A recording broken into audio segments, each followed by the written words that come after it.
Hello everyone, I'm Justice Jackson, no relation. We're here at the after show for episode 8 of the Best Friend series. I'm here with Kimberly, the mastermind behind everything. How are you doing today, Kimberly? I'm doing good. How you doing? I'm great. Good. So, I'm sure the viewers want to know a little bit about you. Tell us a little bit about yourself. I'm from Atlanta, Georgia, born and raised. I went to school at Georgia State University, and I went to school for theater and communications.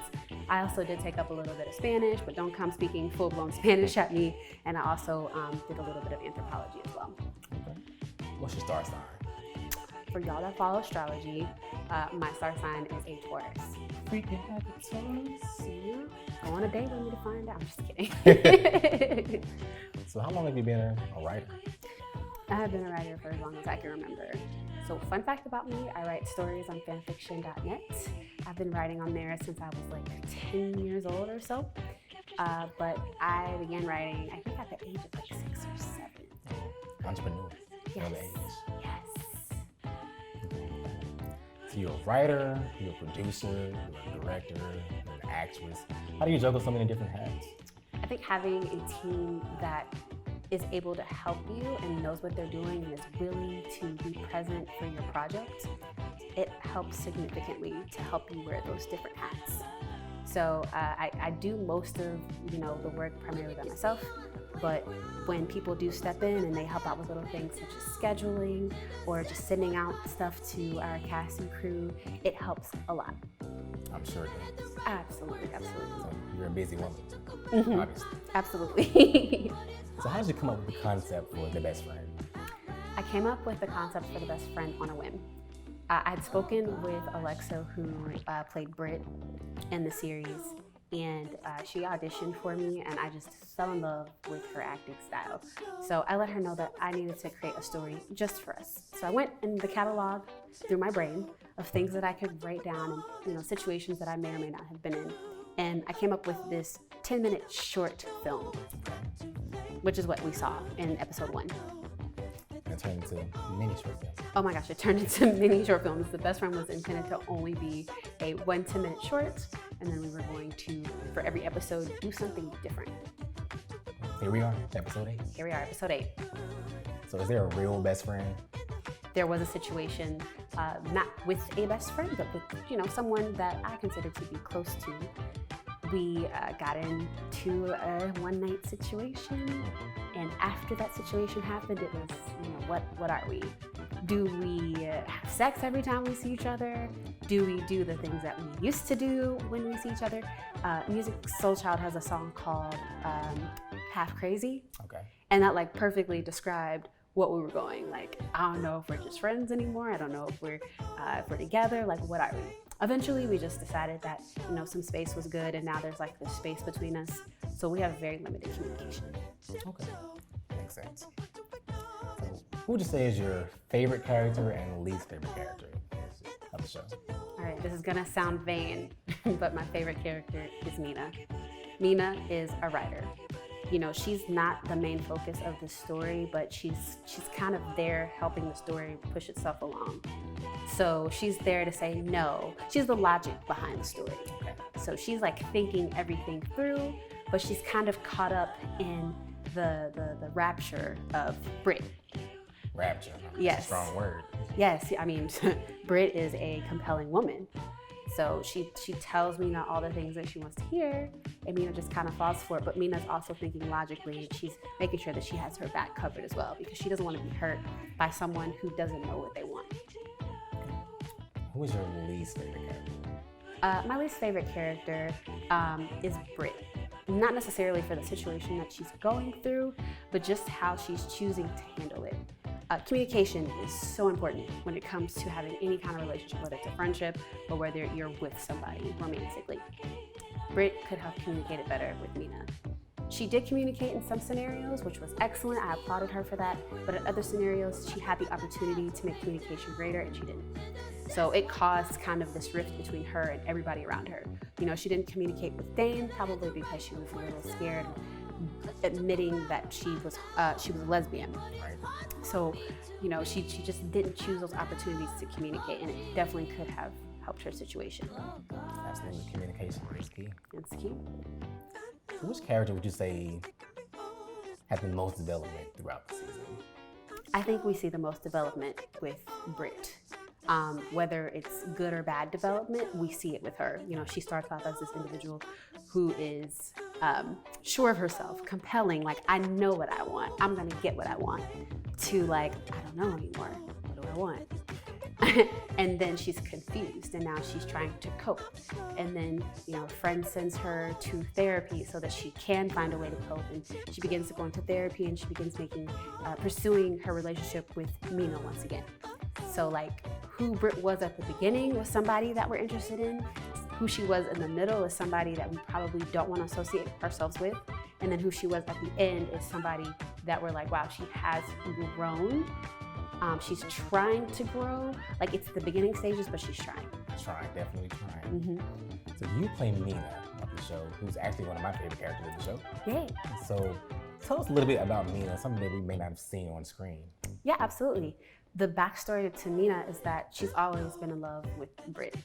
She's always been in love with her, but it's one of those things where you keep your distance, you don't do anything that's going to ruin what friendship you have, and you just keep things easy. Like, you can be around her, you can have the love that you need for her while you watch her love other people. But as soon as Britt broke that barrier, you know, Mina's already like in her rapture. But now she's experienced the intimacy that comes with love.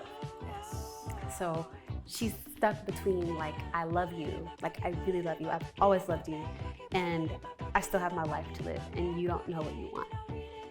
Yes. So pay attention, people. Take notes. So, Britt and Mina's relationship, the dynamic changes so much. One minute they're hot, one minute they're cold, and they're not speaking, and they're best friends, and they're lovers, and they're not. What episode would you say is the most crucial or dramatic to the development of their relationship? So there are a few. Episode 1 was definitely the beginning of it. If Britt didn't do what she did, there wouldn't have been any more episodes. If Britt just would have watched the movie with Mina, they kiki kaka'd over it, it would have been totally okay. But, you know, Britt took that step. She initiated intimate contact with Mina. Right. And that started this whole story of confusion and love. I think episode 4 for sure, because Britt is completely and emotionally vulnerable to Mina. She confesses everything that's been on her mind and what she's going through and the struggle with her family not accepting people who are gay. So I think that was extremely crucial. We got to hear a little bit more about Britt and her feelings, and we got to see like Mina's surprise as she found out. And finally, episode 8, I think it's important. Like, it was like that. It was what we were anticipating and what we were waiting for. Like, what's going to happen with these two? You know, is Mina going to forgive Britt, even though, you know, she probably shouldn't. She probably should just move forward. But friendships over everything, you know? Yes. Love definitely has everything. So what are some of the biggest challenges you faced throughout the season? Yeah, definitely some challenges. I think scheduling was the biggest challenge. Everyone has a personal life. Everyone has a professional life. And everyone is doing something else other than the series. So because this is a volunteer project, we had to work with being the last thing on everybody's schedule, but still trying to fit in somewhere. And you know, when the more people that you're dealing with, the harder it is to schedule. So that was kind of difficult. You know, and this is a learning process. So there were times where things didn't go the way that you wanted them to go, and you just had to adapt to it, and adapt to it in a way that it didn't negatively impact you in the future. Absolutely. So I know in the film industry you work with a lot of equipment. Do you have any technical issues or anything like that? Oh, absolutely, absolutely. So this is, you know, this is, again, has been a learning process for me when it comes to dealing with all these technology devices. I do work in the technology industry, but you know, it's a different type of technology. Right. So, you know, you're working with camera software, you're working with editing software, and it's just trying to keep everything together and working and functioning efficiently. Also hard drives. You know, right before episode 7, one of the biggest setbacks that we had was that our hard drive failed. Oh. So yeah, and we did have the information, you know, placed somewhere else, but not all of it. So Unfortunately, we didn't get to back everything up before the hard drive failed, so we had to go and get that retrieved. And if you've ever had to retrieve a hard drive, you know how crazy that can be. Yes, I definitely have. So you already know. Yes, definitely, for sure. Is there anything that you would do differently? Yeah, I would do some things differently. You know, with more time, you get more budget, and you can just make things smoother. So we'll be able to follow more of the standard film practices when it comes to getting a series out. Okay. Yeah, like back up your hard drive. Yes, back it up. Three times. Back up your hard drive, you know, just consistent camera equipment, having the budget set aside before you start filming to know what you need to do, how much you need to pay your actors, how much you need to pay your crew, you know, having a full-on set out schedule for filming and having everybody, you know, okay with that. So I'm gonna get a little deep for just a second, if you don't mind. Okay. So in the LGBT community, coming out is kind of a rite of passage. You can go one way or the other for most of us. You know, Brit's situation was kind of difficult. Her mom didn't accept her or her friend, Mina, either. She did not accept me at all. At all.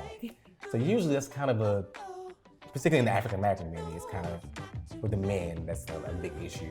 But the females go through that as well. I'm sure there are a lot of young women and young girls who are experiencing the same situation as Brit. Is there any advice or insight you can give to them? Yeah. First off, safety is the most important. You know, not all of us live in places that are accepting or even allow anyone to be LGBT. So for you as an individual, you know, your safety comes first. But if you are able to you know, seek refuge, or if you're in a situation like we are here, where we have the freedoms that we need, Right. you know, I think just living your truth is going to be the best. If you don't live your truth, then you're definitely going to regret it, and we don't want regrets. So can we expect a season 2? That's a maybe. That's a maybe. Maybe. Mm-hmm. I like that. So, okay, if we hypothetically get a season 2, what can we expect? So if you hypothetically get a season 2, you can expect for it to be a spinoff, or we'll take this kind of story, this idea, and we will create something else completely with it, something completely different. So I guess it's safe to say that you're working on some other projects as well? Absolutely, we're working on other projects. We're working on the funding for those projects, and we will be working on, you know, we did a survey for you guys on YouTube to see what you all wanted to see. So we'll be working on posting more of that content in the interim. So how can the viewers reach you and interact with you? Have social media kind of stuff? Absolutely. So if you want to reach out to me personally, my Instagram is 92tmnk_. But you can also find the page in Itemanak Productions under 92tmnk anywhere. So Twitter, Facebook, or Instagram. So if there are any actors or anyone out there who wants to work on the next project with you, how can they find information about that or reach out to you? So if there are any actors or anybody that wants to reach out to help us out on set, then what you can do is to send us an email at itemanakproductions@outlook.com. I do try to look at most of the comments on YouTube, but there are those that I miss, but feel free to drop a comment below, and you know, I'll give you the information that you need to reach out to me. That's all we have. And that's all, folks. And DVD. So Sade, what were you saying? You couldn't hear Justin for a minute? So ask me a question about Sade so that I can insert it. Let's see. Why was Sade in the credits so much? Oh yeah, you should ask that. So why was Sade in the credits so much? Y'all, she's right behind the camera right now. She had to be included, okay? So let me tell y'all a little bit about Sade. If you haven't already seen her in the after shows, and me talking about her in the after shows already, Sade does sound, Sade does video, Sade does editing, Sade does directing, Sade does everything, okay? This woman is phenomenal. She's a powerhouse of just knowledge and work, and she's extremely, what's the word I'm looking for? Like Okay, whatever. I mean, a lot of words. This girl is an entertainment god, okay, or goddess. So she is the reason why we've been able to finish off the season and why we've been able to give you guys the sound quality that you're looking for. She gives amazing feedback. She helps out with picturing and framing certain scenes. Without her brilliance, this series would not have had these amazing shots that you see. Okay, so you know, this woman right here has really been essential to us getting this done. And she's interested, she's vested in this project. She's not just somebody who's showing up to you know, get a check at the end of the day. Like, she's somebody who's like, you know, I care about this project. This is interesting. This is like right up my alley. So like, I just want to give her a huge thank you for being there for me. And this, at times, this has been extremely stressful. And she's kind of been there, like, not only has she been all through the entertainment, she's also been just an emotionally supportive individual. So like, when I'm stressed and upset about anything dealing with the series, Sade is there. She's just there, like, it's gonna be okay. We got this. We got this. When are we getting this done? Like, sometimes she would ask me when we were gonna finish something.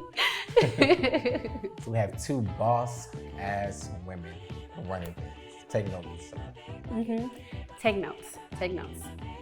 We can do this together, okay? If this is a testament of like a female-powered journey, this journey has been powered by beautiful, intelligent Black women. Yes.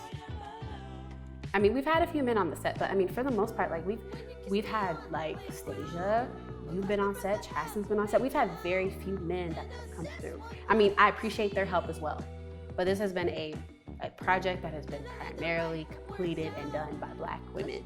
Yes. And when you put us together, there's nothing that's going to stop us. It's the power of the Black woman. Power of the Black woman. I always like to say, Black woman is God. That's my philosophy. I'm sorry. Well, I'm not sorry, actually. I mean, it's the truth. .com. .net.edu. All right. And that's a wrap. So I want to give a few, we want to give a few shout outs. Okay. So I want to give a shout out first and foremost to the person that helped us get this started. Micah Petrie, thank you so much for your time, your energy. You know, you came over and you helped me set everything up. You edited the first episode, so that was truly awesome. Micah Petrie has a music video company, so if you guys ever need a music video, you can go check him out. He is on Instagram. I'll put his information below here. I also want to give a shout out to Alexa. She came through as an amazing actress, amazing talent, and she really brought the character of Britt to life. She brought the story to life. The story was focused around her. So the brilliant woman, Alexa, thank you so very much. I also want to give a shout out to all of our other actors and actresses that came on set for sacrificing your time to be a part of my project. Thank you, thank you, thank you. I want to give a shout out to my other crew members. So, you know, we just gave a shout out to Sade. So do I gotta do more? No. Her head's probably all big and glowing right now. I want to give a shout out to Rashad Williams. Look at him now. I want to give a shout out to Rashad Williams. He helped us shoot episodes number 2 and 3, and part of episode 4. So thank you, Rashad, for helping us to get that done. I want to give a shout out to Leo Armstrong. Okay. Lord. I would like to give a shout out. Is your face okay now? I would like to give a shout out to Leo Armstrong. He came through and he helped out with episode 4. If you remember seeing that very first scene on the couch with Britt professing her feelings for Mina, and then just the whole intimate section right after that, he shot that and he killed it, and it was beautiful. So thank you for coming through and making that scene magical. And you had to thank Leo. Yeah, actually, Leo is the reason why Sade is here. If Leo would not have come and shot that scene that night, we would not have Sade. So thank you, Leo, for that. Thank you, Sade, for being present and being here. So many people shout out. Stasia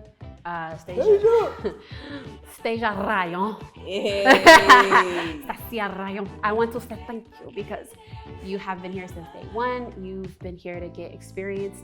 You've been here to just be an amazing personality to have on set. Like, girl, you make me laugh. I love it. I love you.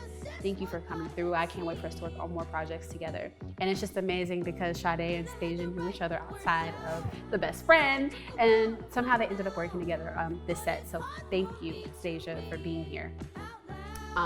There's so many people, oh my gosh. Chaston, thank you for coming through when we needed you last minute, girl, and helping us get episode 4 out the way and done, finished, finito. You did that. I want to say thank you to those actors who reached out to me to be a part of the series. And you also sacrificed your time to be with me and help us get this done and tell the story. So thank you. You're welcome, boo. Oh, Lord. I never know the words to the song. No, I don't think no one You does. know what I'm talking about? One baby, two baby. Ow! You just grabbed my hand. This is serious. God, don't play with boy hands. God, they're not fun. Okay. Girl.